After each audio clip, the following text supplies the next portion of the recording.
Hello अस्सलाम वालेकुम। कैसे हैं आप सब लोग? उम्मीद है कि आप सब लोग खैरियत से होंगे, अपनी ज़िंदगी में एंजॉय कर रहे होंगे। मैं हूं आपके होस्ट सैयद अबीरा हुसैन और आप देख रहे हैं मेरा चैनल ऑल इन वन। तो आज की जो मेरी वीडियो है वो एक बार फिर गुल प्लाज़ा से रिलेटेड है।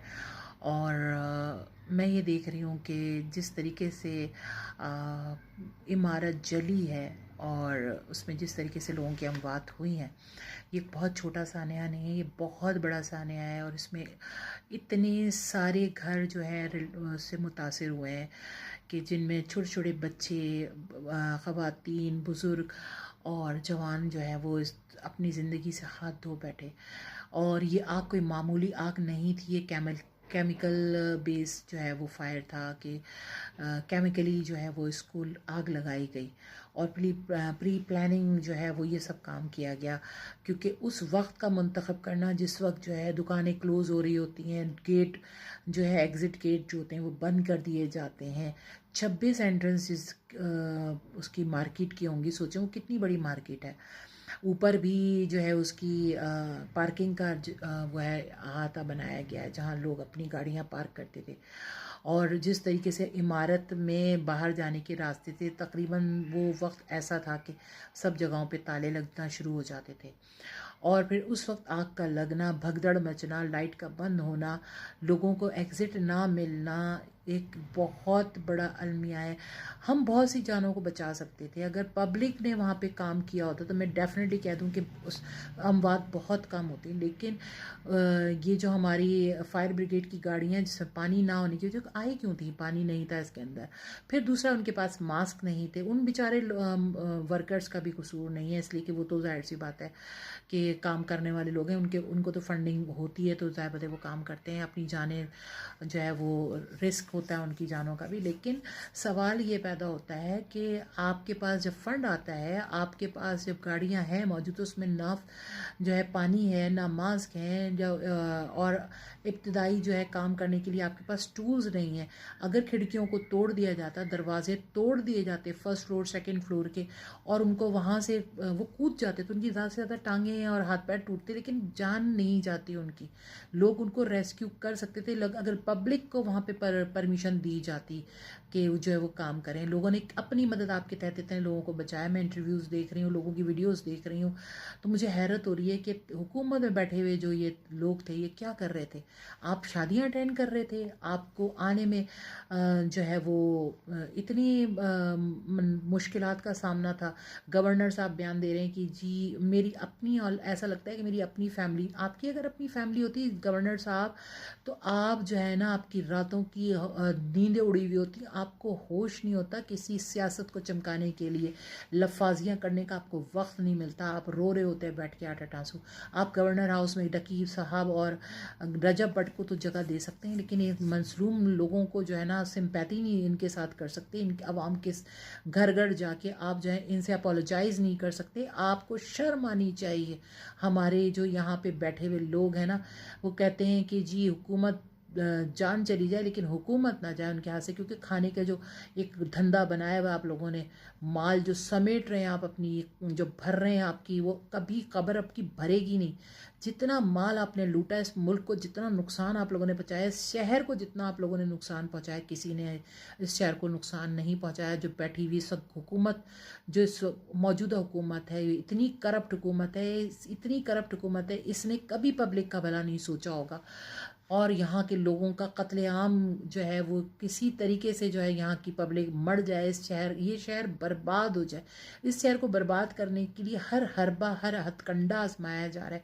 और सुनने में तो ये आ रहा है कि जी ग्रीन जो है टर्मिनल यहाँ बनने वाला है, जिसकी लिए प्राइम लोकेशन थी, और इसको खाली कराना एक बहुत बड़ा मौमा था, जो अब नज़र आ रहा है कि पॉसिबल हो सकता है, इम्पॉसिबल नहीं है इस तरह की चीज़, क्योंकि पूरी बिल्डिंग ही सफ़ाई हस्ती से मिट चुकी है और बल्बे का ढेर बन चुके हैं। जहाँ लाखों करोड़ों अरबों रुपए का जो है कारोबार होता था, लोग सड़क पे आ गए।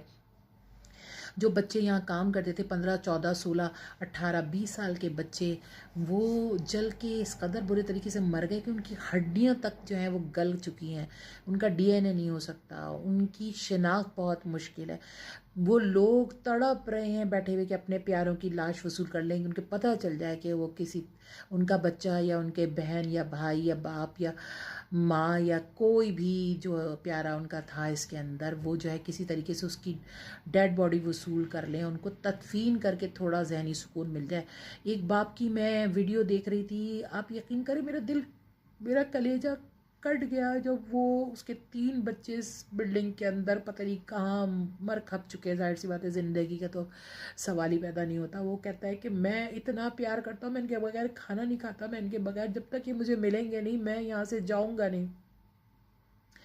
एक बाप की बेबसी आंखों की जो लाचारपन जो उसका है, वो आप बैठे हुए सफाक लोग जो हैं, आप ऐवानों में बैठे हुए आप उनके दर्द को कैसे महसूस कर सकते हैं। आपने पूरे शहर को जो है उधेड़ के रख दिया है, जगह जगह रोडें उधड़ी हुई हैं, पूरे इलाकों के अंदर हर रोड आपने तोड़ी हुई है।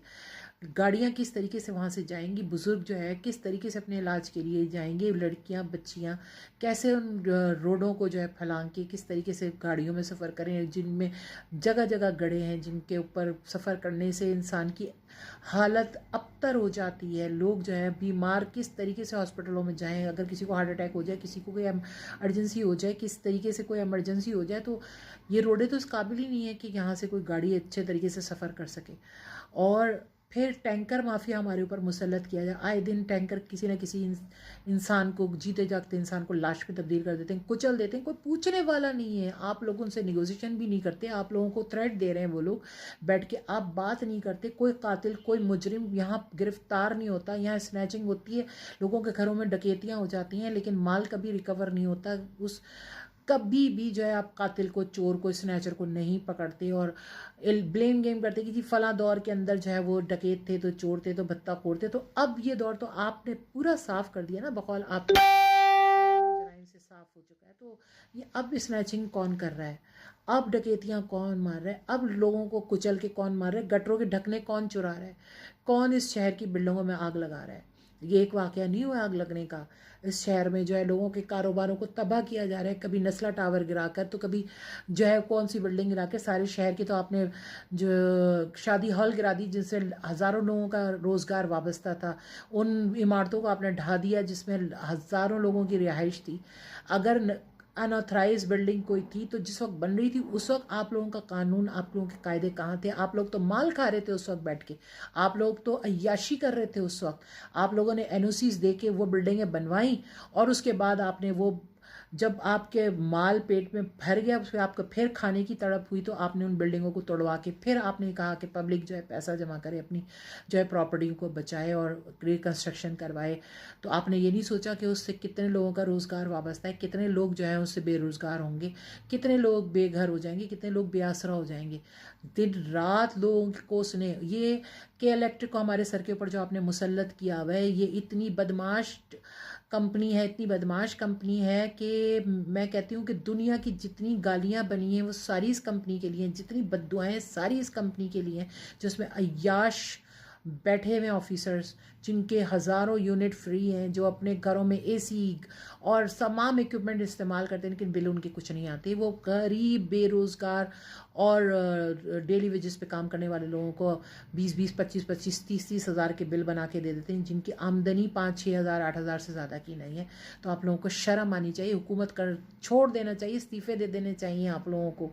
आप लोगों को जो है इस मुल्क से दफ़ा हो जाना चाहिए, इस मुल्क से जिसको बनाने वाले जो है वो उनकी औलादें यहाँ रांदे दरगाह हो रही हैं, जिन्होंने मुल्क बना के आपको आज़ाद शहरी का जो है वो लक़ब दिलवाया, जिन लोगों ने आज़ाद पाकिस्तानी का आपको जो है वो दिलवाया टैग, आप उन्हीं की औलादों को नीस्तो नाबूद करने के अंदर लगे हुए, इस शहर को बर्बाद करने के लगे हुए, जिसने ये मुल्क बना कर दिया, इतनी लाखों जानों की कुर्बानियाँ दी, अपने मालो मता छोड़ा, जिन लोगों ने अपने आबा अजदाद की कब्रें छोड़ी, जो इस मुल्क को बनाना चाहते हैं, जिन्होंने, जिनकी बदौलत आज आप आज़ादी का सांस ले रहे हैं, जिनकी बदौलत आप पाकिस्तानी कहला रहे हैं, जिनकी बदौलत आप जो है अपने आप को आज़ाद शहरी करार देते हैं, उनकी औलादों को जीने का हक नहीं है। उनकी औलादों से जीने का हक छीनने, कभी गटरों के ढकने आप हटाकर क्यों नहीं आप गिरफ्तार करते? क्यों इस शहर के ऊपर रहम नहीं करते? इस शहर के लोगों को क्यों इंसाफ नहीं मिलता? यहाँ कातिल, चोर, डकैत, रेपिस्ट क्यों नहीं पकड़े जाते?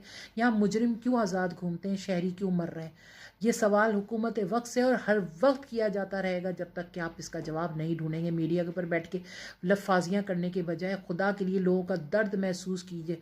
आप लोग जो है बैठ के एक दूसरे को ब्लेम गेम कर रहे हैं, शर्म आनी चाहिए। इस्तीफे दे के आपको यहाँ से दफ़ा हो जाना चाहिए था, लेकिन आप